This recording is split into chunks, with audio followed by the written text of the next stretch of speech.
Hello, this is Luke Wakeham, and welcome back to The Escape Attempt. This week we're going to kick things off with an interview with Andy Napleton about his teenage music tastes and how the new Blink-182 album has him wishing for a less complicated time filled with Pokemon and bad haircuts. After that we have Jessica Gallagher back to talk about what she's been watching while house-sitting for her cousins. We also have a little chat about Pixar's Finding Dory and the real cause for social inequality. I would also like to thank Jeremy Garnham for the excellent jingles and Amy Gallagher for the fantastic cover art. But just before we go into it, I'm going to apologise now for the sound quality of the interview with Andy. We recorded it in his kitchen, and it was only after I got home that I noticed the electronic hum and tinny sound. I did a bit of jiggery-pokery to clean it up, but I'm still working through all these audio editing tools. Anyway, without further ado, I hope you enjoy this week's episode.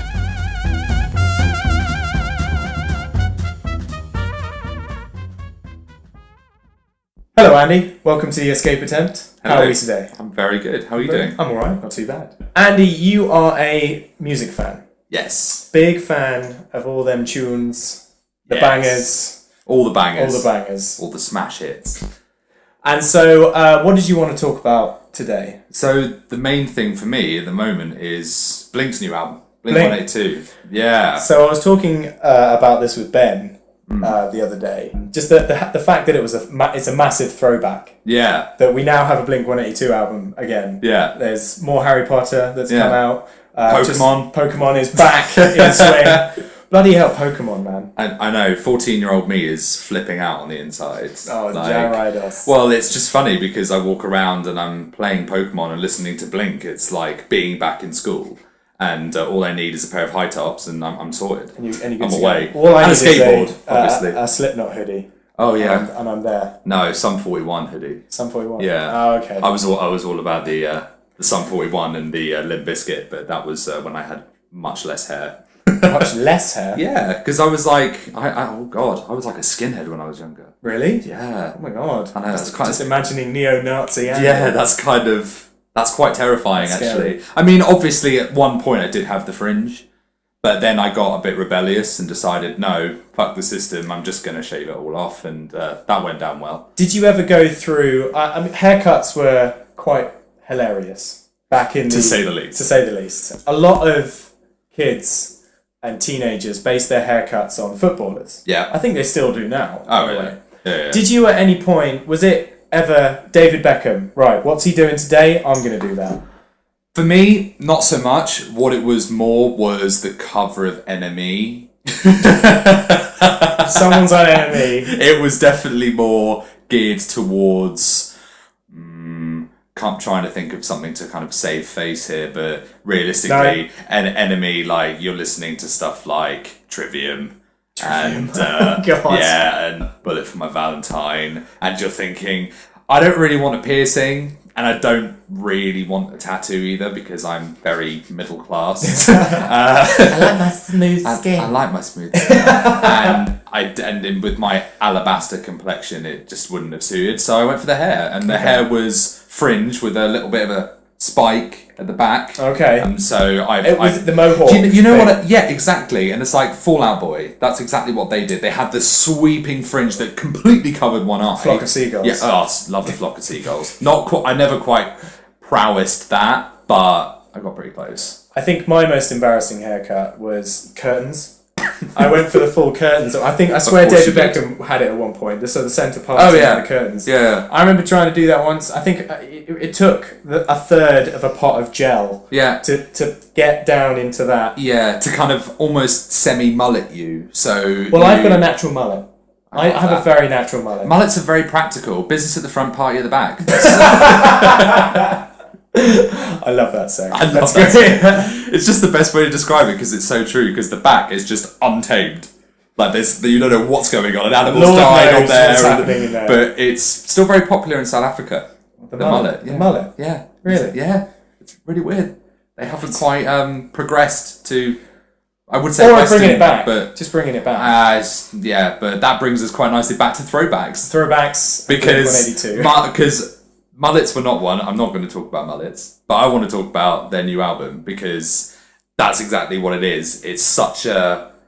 It really makes you think about what it was like when you were like 14, 15. Okay, so before we get there, Yeah. let's have a little bit of context. Yeah. And where do you come from when it comes to fandom for Blink-182? Well, I suppose I've been drumming since I was about, I don't even know, probably about 12 years old. Okay. And big pull of that for me was Travis Barker. So when I was listening to... Ironic because he's covered in tattoos. Oh yeah, and has no hair. Yeah, it was- So yeah. So again, back to the hair thing. So yeah, it was for me when I was growing up, I was listening to a lot of that ilk of music, like the pop punk. Okay. So yeah, I was listening to them. I was listening to bits and pieces of Alkaline Trio Wheatus. and yes, oh god, yes. Yeah. Like I. What about OPM? Do you remember OPM? It rings a bell. I was a massive fan of OPM. Name a song. Heaven is a Half Pipe. Yes. Yes. Oh, of course. Yeah. I had that album and I loved it. But that and like Hoobastank and oh god, like Switchfoot. Oh, The Reason. Don't. Classic song. That song is the most boring song. I love ever that made. song. Shut up. No. Okay. Look, we'll move on from The Reason because it was just it was bad, whatever you say. Okay. And no, I was listening to a lot of that, but I was also listening to a lot of kind of, I guess in quotations, new metal. So I was listening to things like Atreyu, which I was a really big fan of. Yeah. Bullet for My Valentine as well. Linkin Park. That got a feature in it. Yeah, it did. I mean, obviously, albums like Meteora and Hybrid Theory were smashes. Like, they were just, every track on that album told a story, and it was when Chester was still actually, like, screaming. Like, because you listen to them now, and the evolution of their music didn't really make sense. So when they released, I think it was Minutes to Midnight was their kind of their comeback one. Yeah. And they had good tracks, but they didn't have like a really good sound. It was like you'd listen to a song. I think "Bleed It Out" was the good one. All What I've Done. Oh, What I've Done. That was the one on the Transformers soundtrack. Yeah. I And like that a good song, but like it just lacked something. And it was because Chester had I think he had vocal training and he polished his voice, and he lost that edge. Rawness. So you had, I can never remember his name, the rapper who's in Fort Minor now, and like he was still as brilliant as he was, but Chester was the one who brought the raw energy, and you lost that. You lost that with that album, and then I can't even remember the one they did after that, and it was just pants. Like you listened to it, and it was just so mediocre that it then cast a shadow on all the brilliant stuff they've done in the past. Well, it just became pop rock. Yeah. Really, didn't it? Yeah. And it's weird because watching the evolution of a lot of these bands, these pop rock and pop punk bands, they did kind of have a couple of like one-hit wonders almost. I mean, OPM is definitely the big one. I mean, Oh yeah. what does anyone know any other track other than Heaven is a Half Pipe? No, I can't But- think of anything. Yeah. And it's weird. And there are so many bands of that time that did exactly that. Yeah. I mean, you think of guys who did Stacey's Mum, Fountains of Wayne. Oh, okay. Like great song. great again. Don't know any others. Great song. The only other song I know is a song called Hey Julie because it featured in Scrubs one time, okay. and that's it. But again, a band that you'd never think of, or Bohemian Like You by the Dandy Warhols. Oh yeah. I Like remember there that, were so many. I mean, you could go on for hours Yeah. about the people who had made these brilliant tracks of their time, but never pushed past that because they effectively sold out. I mean, a band who I know we've definitely discussed this before, but a band that I got really fed up with was Maroon 5 Yes, I remember because you their saying their that. first album was Songs About Jane was, in my opinion, absolutely brilliant. Like it was funky and cool and had chunky riffs in each song, but it was also melodic and thoughtful. And obviously, all that Maroon 5 do is they just sell sex to teenagers. That's all they do. They did turn into a sort of crooning R&B. Oh, I mean, about it was. really, I mean, didn't it? their next album, I was so geared up for it. I was so excited. And when they released it, I was like, "What is this? Like, this makes no sense." Well, they were and it was probably- pop, and I can just imagine the conversation in the studio being right. Here is the bottom line. Here is what you could make if you make this kind of music, or you can make this type of music. Probably not sell as much and probably fade into obscurity. And they took that option. And that to me is really upsetting because I get it, these guys have to make a profession, they have to make a living, but at what cost? And musical integrity is so important in the industry. And if you lose that, you give up. I was going to just don't say do it. that it almost felt like the studio just or the label like backed up a dump truck full of money and just said keep doing that and we'll give you all of this. And you look at Adam Levine now, and he's just making really mediocre music, and his voice is good. It's a nice voice, and it could be used to such better effect. But all it's doing is being continuously redone and revamped on the same old track every time, and he's featured on so many albums by so many artists, and he doesn't even have his own sound anymore. And that is just heartbreaking, because you took something that was so good and had such a core idea and you moved it into the mainstream, and unfortunately that's all that the industry is about now. They just they're just out for the money, which I understand, but as a music lover, you can't respect artists that do that. Well, I couldn't. So where does this leave us with Blink-182? So and their new album. I mean, for me, I actually think it's quite brilliant for what it is. Okay. So the reason I say that is because, as a big fan of how they started and where they've ended up now, things have changed so much. So they went on hiatus for God knows how long, for a couple of years, and then they were never getting back together because they all fell out. Everyone hated Tom. That's as far as the media was concerned. Travis had his terrible plane crash and refused to fly anywhere. Didn't hear about that. What happened there? Do you not remember that? No, I don't remember. So he was in a private jet. Of course he was. At an airport in America with a guy called DJ AM, who was a really good friend of his. They used to perform together, and they were taking off, and the plane caught fire, and I think, might be wrong, but I'm pretty sure 2 people died. Bloody hell. So, and he had like 3rd-degree burns all over his body, and really sad. Like a year later, DJ AM, he actually committed suicide because he couldn't get over it. Really? Yeah, I mean, he did have depression and things like that beforehand, but now Travis won't fly, which is why whenever they do world tours, they all go separately. So the other 2 will fly, and Travis will, like when they came to Reading Festival a couple of years ago, they all went separate ways, and Travis got a boat.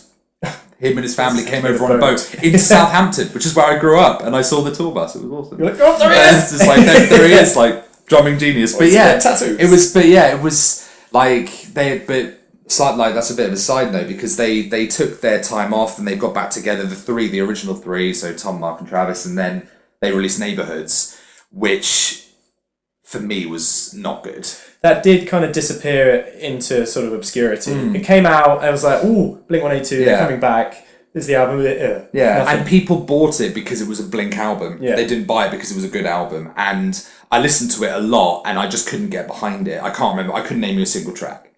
So what makes this new one? This new one is called California? Yes. It's called California. Exactly. So what makes this one, like, we've already had a comeback, and so now they're coming back again. Yeah. So what makes this different? So the main difference is that Tom's gone. Tom's gone. So no more Tom DeLonge, and that From Angels and Airwaves. That's a whole different conversation. What did you used to call it? The genre? Epic core. Epic core. That was what It's epic. I'm not sure, but I read somewhere that Tom DeLonge had tried to create his own genre called epic core, and I believed it because it's something that he would do. I did hear that, obviously, he left the band, but I was reading on Wikipedia that he was almost in a way dragging them down. Like, they were talking about recording new music, but he was being difficult about trying to get it off the ground. Yeah, I mean, he had, as far as I'm aware, he had a very different way of looking at music. So he branched off and he started writing graphic novels. Yeah. So it was going the Coheed and Cambria. Exactly. Which, by the way, one of my favourite bands ever. Just so you know. Because also, again, a bit of a side note, with Coheed, what they do is they will write an album based on their graphic novels. So they will tell a story from start to finish, and they'll write a graphic novel from start to finish according to that album. So you listen to it, and if you read it, it's a soundtrack for a book, and that's incredible. That level of creativity they've never lost, and I've seen Coheed 4 times, and you can definitely tell that they've never sold out. They've always kept their vision of what they want to do. Exactly, and it's so pure, it's so genuine that their fans will constantly go back and will constantly see them. But with Yeah, with this new album from Blink, it's got a really good mix of the old and then a bit of the new as well. But they are definite throwbacks to. I mean, the fact they called it California, is a bit of a stereotype. Makes you think of Phantom Planet. Yeah. You know, California. I'm definitely editing that out. It's so no, we're leaving that in. Okay. But it's brilliant because it really does make you think of a time when you were really happy. But what I was saying about how Tom's left, it has changed the dynamic somewhat of the group, because Matt Skiba, who was in Alkaline Trio, he does have what I would describe as quite a vanilla voice for pop punk. Okay.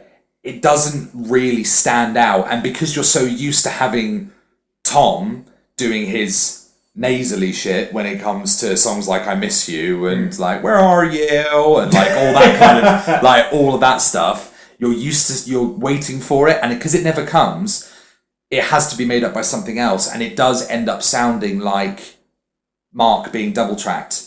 Okay. So that kind of detracts a little bit from it. But having seen, I haven't seen this new lineup live yet, touch wood, but basically their live shows, from what I've seen of them, have gone down very well, because as a band they perform really solid music. Okay. But don't forget, I mean, these guys are in their mid-30s now. Like, they're not young men singing about being teenagers anymore, which a couple of bands have fallen into that trap of still singing. I mean, Taking Back Sunday for one, I saw them at Slam Dunk Festival last year. And these guys are pushing 40 and they're still writing songs about being a teenager. And that's obvious and it's a bit desperate. I don't think Blink do that much. Are you feeling that with this album that there is a career progression then? That their career has taken them to a certain point? Obviously they need to refer back to the original stuff. Yeah. But do you feel from the songs themselves that they are pushing it forward a little bit? Or? I think... realistically, no. I don't think they're doing anything that's kind of breaking the mold of what they used to. Okay. I think it's more that they've got back together because they wanted to make this type of music in the first place. Okay. I think the absence of Tom has given them the freedom to make the music they enjoy. I mean, if you look at their careers aside from Blink, when they split up the first time and Mark went into Plus 44, the album they made on that, I loved it. I loved every track. I thought it was absolutely brilliant. And that was Mark and Travis. And then Tom went off and did Angels and Airwaves, which I definitely didn't love because it was something completely different. When they got back together, that amalgamation of the two genres didn't work, and that's why I didn't like Do you reckon there was a bit of a clash? Yeah. Yeah. 100%. And I think I quite liked Angels and Airwaves. The first album. Was it The Adventure or something? Yeah, I mean, The Adventure, The War was another one. But the one I really liked was Epic Holiday, which that was a really good track. Again, they had a drummer called Atom Willard, who was really, really good. But the whole sound had a really good tone to it.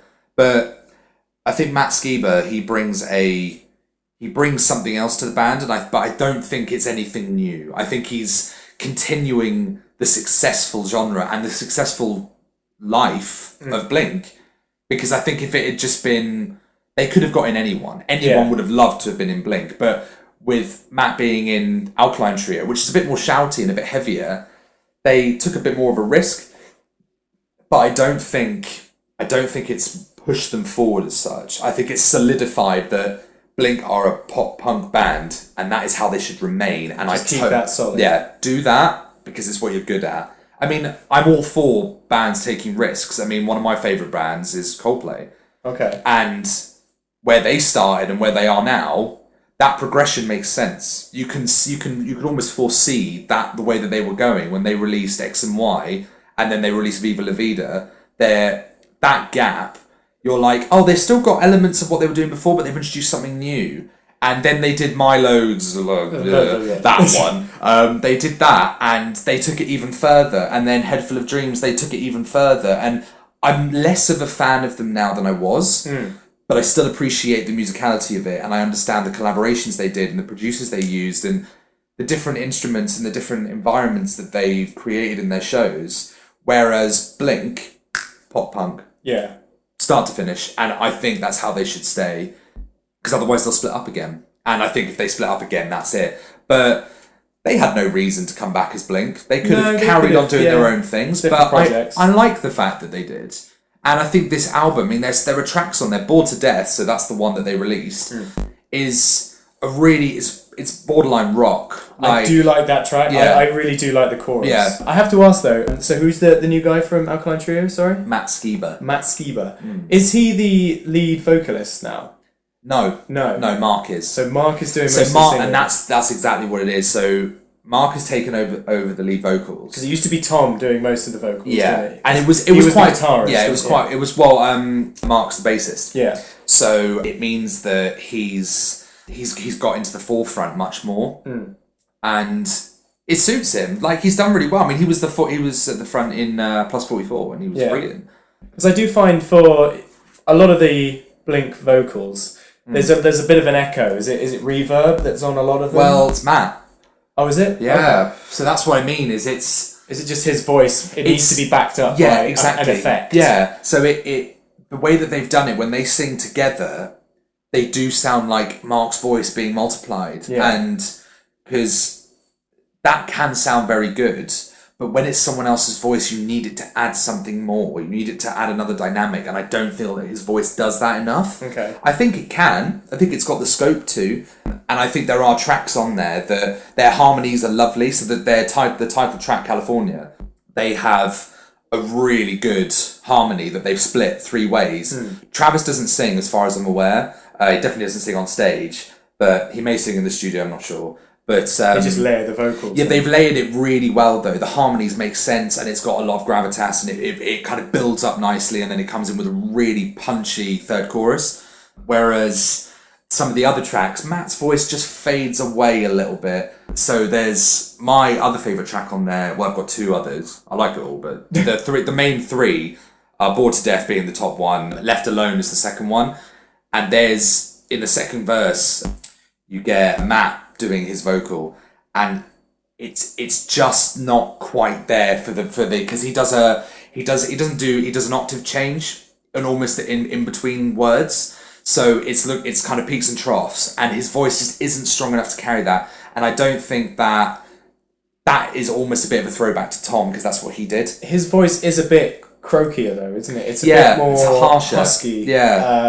It's a good voice, and he does shout a bit. And in that song, Left Alone, he does give it the beans on the chorus. Dem beans. Yeah, dem beans. Dem beans. And he does do that, and he does do it well. But it's not brilliant.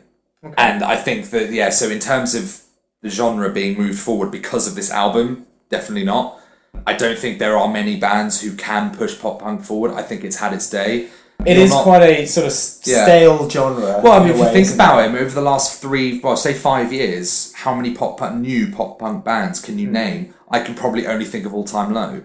But I mean, the thing with pop punk is, you're right. It's only there to do one job. It's almost like the same as like 80s cock rock. Yeah, it's right. This is the formula. It's happy clappy.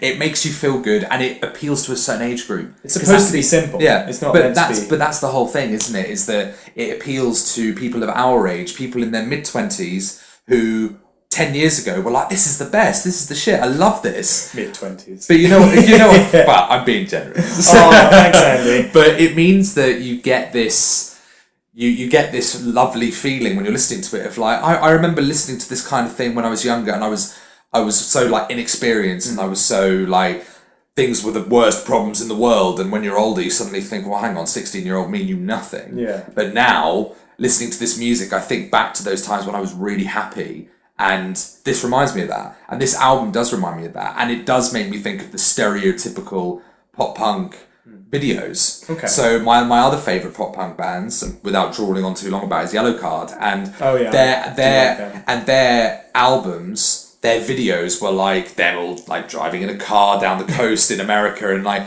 that's what you think of when you think of Blink. And when you listen to a song like California, they've got another one called Los Angeles, they've got another one called San Diego. Like, it is a proper American pop punk album. That's all it needs to be, and it's nailed it. Evoking a sort of the sunshine attitude. Almost. Okay. Like the summery feeling, like being with your mates. Like, there's no there's no like problems or anything like that. You're just having a good time enjoying the music that you're listening to. I think there's a lack of that now. Music is very serious. Okay. Like you listen to a lot of music now and you kind of... That's deep, man. That's deep. But you're not smiling. You're not Yeah. smiling when you're listening to it. You're bopping up and down, but you're kind of there with a bit of a frown on your face going, yeah, like I can really get into this, as opposed to just...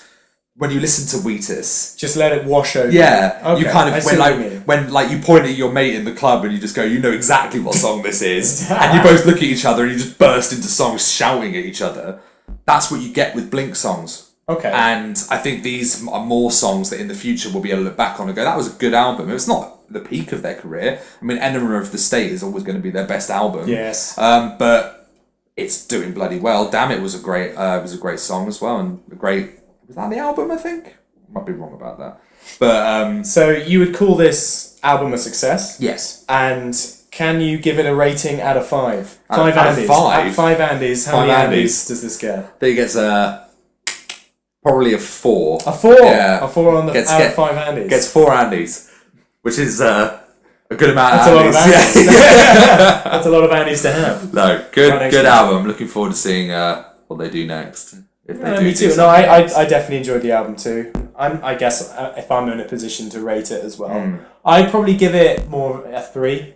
Yeah. 3 Lukes, Yeah. maybe. Probably not as big as the Andes No. or anything, but Thing is, it's. I mean, I enjoyed it for that nostalgic feeling. Yeah. That I definitely got from it. I do feel some of the tracks do blur together a little bit. Yeah. Like I can't remember. It's quite a big album. It's quite a long album. yeah. And I found that, some of them just felt a little samey. Hmm. I've got some choice cuts, Bored to Death, I do like. Yeah. I like California. Yeah. Outside of that, if you were to say, oh, that song, I wouldn't be able to remember its title Yeah. or anything. But, I never listened to the one previous, was it Neighborhoods. Neighborhoods. I didn't really listen to that. Yeah. But no, I would definitely see them live. I think it would be good to hear them on this album. It would Yeah. also be interesting to hear their previous stuff Yeah. with the new lineup Yeah. and see where it goes from there, I guess. Yeah, definitely. I think their next live show will be very interesting because they've still got those like cheeky songs in there. Yeah. Their little breaks, and that does keep the blinkness Yeah. of them alive. But yeah, their next live show should be brilliant. So Cool. we'll see what happens. So I think we're going to sign off from here. Spot on. Well, Thank you, Andy. Thank you very much, Luke. Oh, Appreciate it. the smouldering look that I just got there. Until next time, when Melt my legs. I nailed it. Absolutely nailed it. No, next time we can talk dubstep. No, we're not doing that. I don't Drum want days? to. All right. Goodbye. Spot on. Thank you. Goodbye.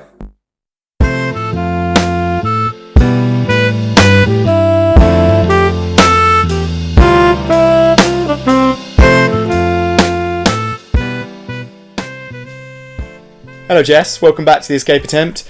She is right in the middle of a giggle fit, unable to control herself. So this is Oh the my first God. thing we need to delve into. Jess, why are you giggling? I can't help it. It's the bit before where you've got to be really quiet and serious before you introduce and say hello, and I just... You just break. You I just broke loose. down. Just break loose. I'm crying. When's the worst time you ever got the giggles? Oh, that's a good... Probably. This sounds sad. When I was getting beaten up at Doesn't it school. always? When I was getting beaten up at school. Well, that doesn't sound sad. That sounds serious. It sounds like, oh, poor Jess. This is the kind of look I'm going for. Okay. And I got the giggles. And I... While you're being beaten up? While I was being beaten up, and all I could say to them was, "Is that supposed to hurt?" Because obviously that's what you say when you're 9. So you were goading them I didn't mean to to. hit you harder. Yeah. No, you want to come up. No you wonder wanna- they gave me a beating. Really. You just need Be to like "Ugh, make some sort of like farting noise. Just kind of go.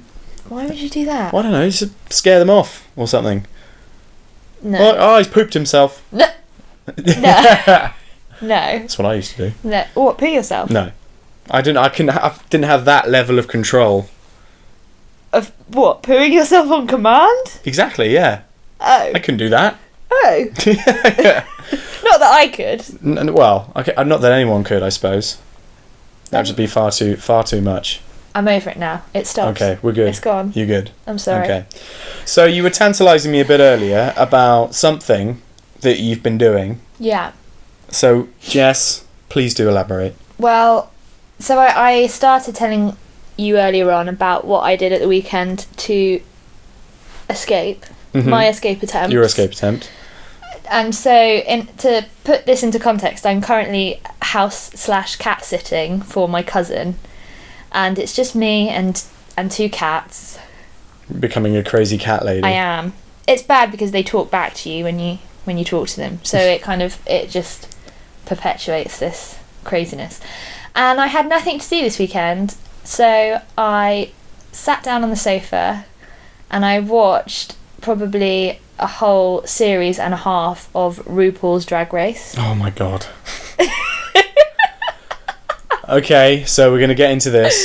Is this the thing that you've been doing? Yeah, this is what I was doing. Okay, well that's not a surprise to me because you've been telling me about this for Lord knows how long. Only about a week, but I've managed to do about 3 series. It feels like a long time.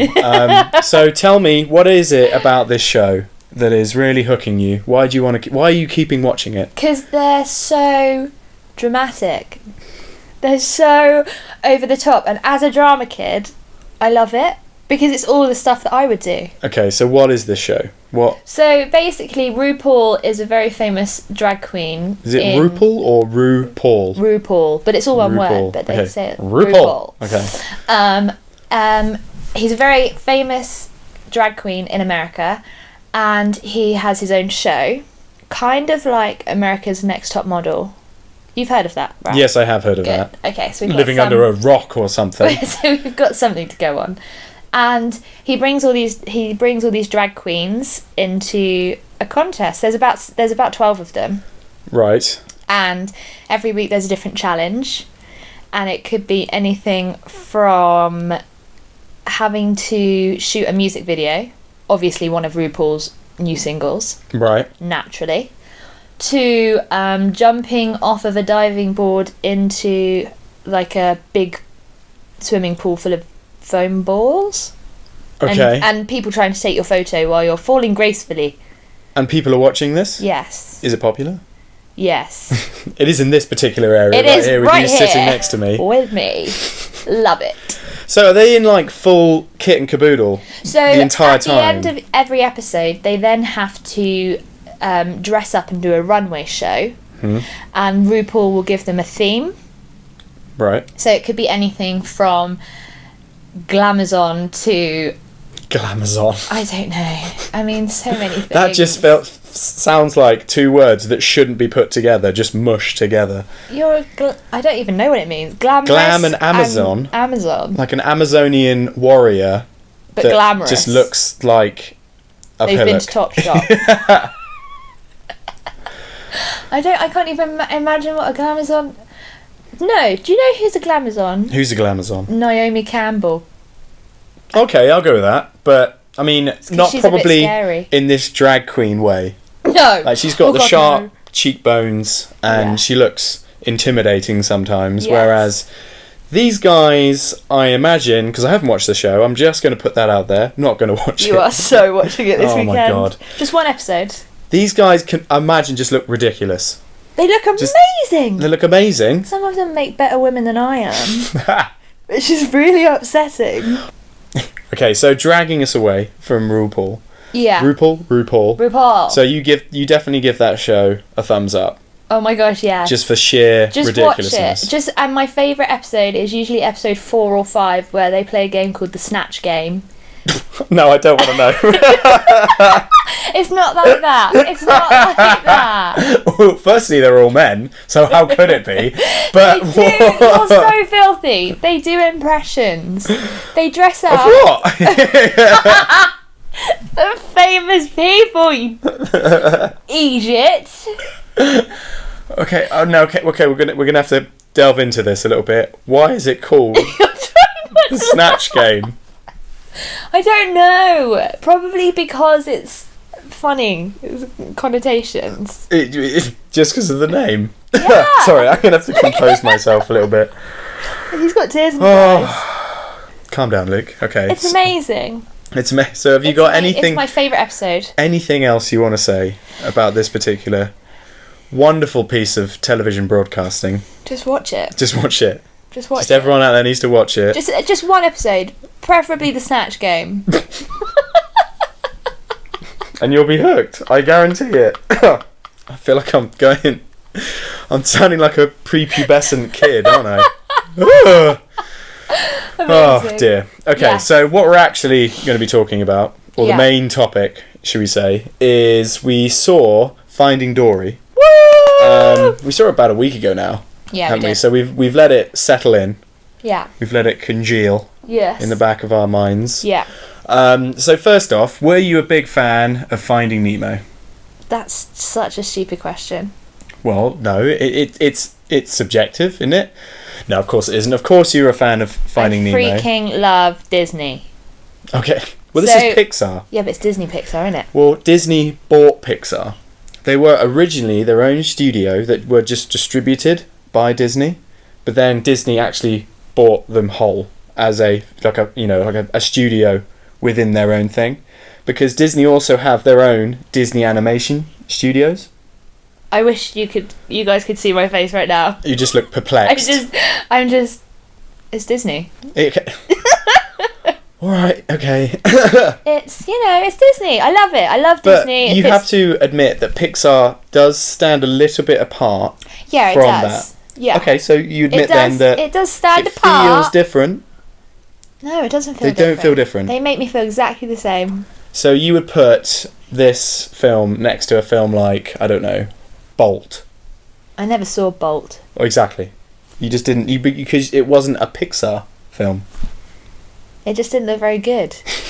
But it was a Disney film, Yeah, but it didn't look good. I'm sure it was good. So I'm just getting it out there. You No. can't put it the blanket statement. I'm like It's dug Disney. myself a hole. Amazing. It pretty much is true though. But then you also got other films like, when they did The Princess and the Frog. That's a great film. Great film, Disney, but it is different than the Pixar lot. Yeah. Yeah. Anyway, okay, moving away from pedantics, because I feel like I am being You've lost pedantic me. now. It's just Disney. So, what was it about Finding Nemo that you liked? Oh, it's just lovely. See, this is where... This is the problem This is sometimes the with Disney problem. films, isn't it? It's that no one can really express why they No. liked it. Actually, I wasn't going to say that. Okay, what were you going to say? I was going to say this is why sometimes it's hilarious talking about films with you. Because when we left the cinema, Luke was talking about, oh, I thought this colour and this background, and oh, it just wasn't, they were concentrating too much on this. And I've never done that. I was I've skipping never down done the that. road, clapping, going, it was Disney, it was amazing. No. I was just happy. Because Ben brought that up on the first episode. Yeah, but it's so true. I'm not that pernickety about film. Okay, he's glaring at You me. so are. I mean, if Ben said it, it's got to be true. Of course, it is Ben. It's like Stephen Fry. His word is law. Yeah. He'd love it if I said that. I'm going to edit that out. Edit It's that out. fine. Yeah. He'll never know. It'll be fine. So, okay. What is it then about these Disney films, these two films then, Finding Nemo and Finding Dory, that you liked? What is it the story? Is There's- it the animation? What I really like about... Is it the characters? What I really like about... And Disney has always done this, and Pixar did it as well when they first started. And now they've merged, obviously. It's just amazing. They teach you things.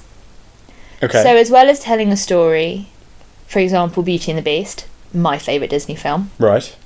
they teach you that you shouldn't judge a book by its cover, which I love, because obviously I love books. And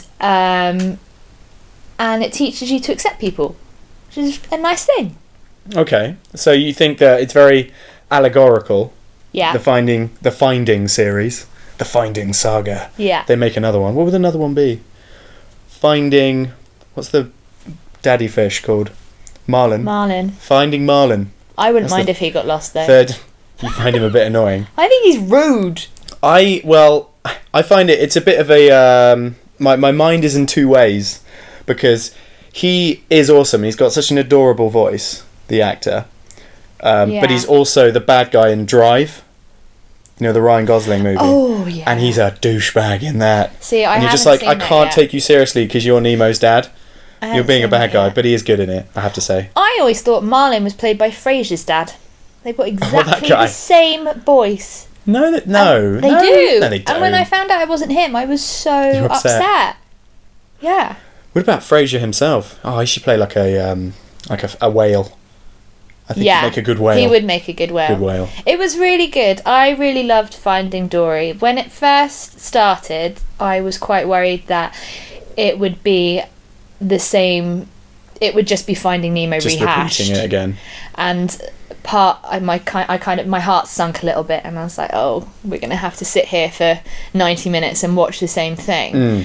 But actually, it was different, and it focused, as an adult, as you said when we came out of the cinema, it focused a lot more on mental health, which I thought was really good.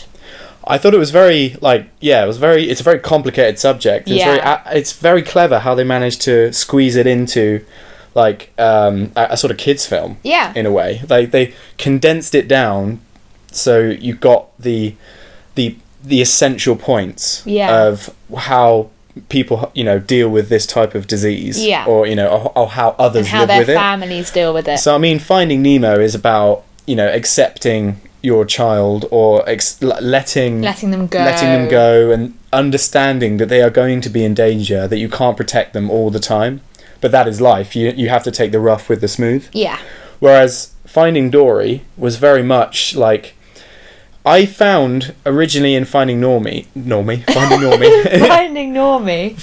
Nemo, that the character of Dory was very annoying. Did you and really? she was playing it up to that point, that the fact that she had short-term memory loss, and that she was always forgetting what she was doing, and that she was constantly talking. But that was why it was really nice when she remembered the address, so they could find Nemo. I understood that as well. And then I found, though, that in this film, in Finding Dory, I was worried about going into it because I don't know if I could focus on Dory for that amount of time, because I found it was a little bit grating. Yeah. But with this film, they actually kind of took it further. They took her mental health issues a lot further. Yeah. Because you could tell that she was irritating a lot of other people around her. Like Marlon and the Squidly Diddly. She was also irritating herself at times, though, which was quite interesting. Well, yeah, you saw her struggling with trying to just remember and getting really frustrated with herself. Exactly, yeah. And that was nice. In a way, it kind of opened my eyes to what the character of Dory actually is. Yeah. It's that she is somebody who is having to deal with this constant struggle of not remembering where she is, what she's doing at any moment, that she's constantly just baffled by things. Yeah. But then, yes, that underlying frustration with it all. And yeah, I really enjoyed the film for that aspect of it. Do you know what else was good? What? The fact that her friends also were slightly different. You said this as we came out as well. Yes, so it was a good point. you had the narwhal who had bumped his head, which I couldn't handle. Luke I could not handle this. He was neurotic. Was it beluga? No, wasn't it a beluga whale? Oh, it was a beluga whale. A beluga whale. Right. He grips his head. Well, he bumps his head, so he's unable to do his sonar vision thing. But then, obviously, throughout the film, they coax him into being able to do it again. Yeah. And when he starts doing it, he kind of goes, and his head starts wobbling. But it's not just that; it's the fact that he'll go, I can see them over there. Oh, they're going through the left, and you're just, oh god, it just destroyed me. I couldn't handle it. Luke I was was just crying in a corner. I have this level sometimes where I just snap. Yeah. I find something funny, something extremely funny, and then there's a barrier that if I go beyond it, I can't breathe. I'm lost. Some people have seen me in this state. I go as red as a plum, which is practically purple, and then I can't handle life anymore. I just have to buckle down and be like in a corner. It's ridiculous. So yes, you had the beluga whale that had bumped his head, and there was also she was a whale shark, wasn't she? Whale shark, yeah. And she couldn't see properly. She was nearsighted or farsighted? Yeah, farsighted. I don't know, whichever one. She couldn't see properly, and so they had to guide her around her little swimming pool and tell her when she was about to hit a wall. Which they never got right anyway, because you just bump into it and here you go, every the time. But it was really nice. There were scenes where you had Dory and these two whales together, and and it was really nice, and they were really accepting. They helped each other out. It was just, I always find with Disney films that they just leave a really lovely, warm feeling. They do inside. wrap up well, don't they? They get to an end, a nice Yeah. end that is, you know, satisfactory. Everything's resolved and it's all lovely. It's a happily ever after It's ending. happy as Disney. But yeah, so you know, I did very much enjoy the characters Yeah. in this, and obviously it's a very colourful film It is. It's with beautiful. all that under the sea stuff, and Yeah. you know, it's all very luminescent and it's all very nice. But do you have any negative aspects to the film that you didn't like, or did feel a bit long? Do you think? I think it was about 2 hours, wasn't it? I don't know. 2 and a bit. I just loved it because it's Disney. I felt like, you know, there was some good bits when they were playing with multiple storylines, like when they get to the aquarium. Hi, I'm Sigourney Weaver. My friend Sigourney Weaver Yeah. is so good. Basically, that you got two separate story paths happening, and I felt like that gelled together quite well. Yeah. Very much in comparison to Star Trek Beyond, where I didn't think all the multiple story paths. I talked about it with Ben on last week's episode. You just Yeah. look of confusion on Just Jess's like, face. "What?" But I felt this gelled very well together. And I do like the octopus, I think, was my favourite. Oh, yeah. I love the octopus. It's just the way he was just like skulking around with all his tentacles, and the way he would He's actually, camouflage because he was himself. grumpy as well. He was a grumpy octopus. Luke's secretly a grumpy old man. No, I'm not. What? I'm a... Oh, no, I am so not grumpy. you say so. No. It was lovely. I loved it. I am probably the worst person you could ask to review a Disney film. Well, no, it is very hard to like criticize Disney films because they are very solid in what they do. Not their live action stuff, which I find all gets overblown and baggy, like the Pirates of the Caribbean movies. They're just like 8 hours long. They just and should they're have stopped at one, really, shouldn't they? Yeah, the first one was good, but the animation stuff I find very solid, and this in terms of its in where it stands within the Pixar stuff. Yeah. I'd say, you know, I almost liked it more than the first one. Yeah, you said that. Just because it felt there was more depth to the characters, and the story was more, you know, more about that sort of mental health stuff rather than sort of, you know, letting your kid go, Yeah. essentially. Do you know what else was good? Wait. Seeing some old characters. Squirt, little turtle, Oh, yeah. and his dad. Well, I did worry. Luke didn't like that very well, much. no, it was just because I felt like when they they appear very early in the movie. And you kind of go, I thought this is just going to be step by step the same Yeah. film as Finding Nemo, Yeah. but But no. it wasn't. It was just a nice little was a callback nice little- at the beginning. Yeah. But I only appreciated that after seeing the film. It was a homage.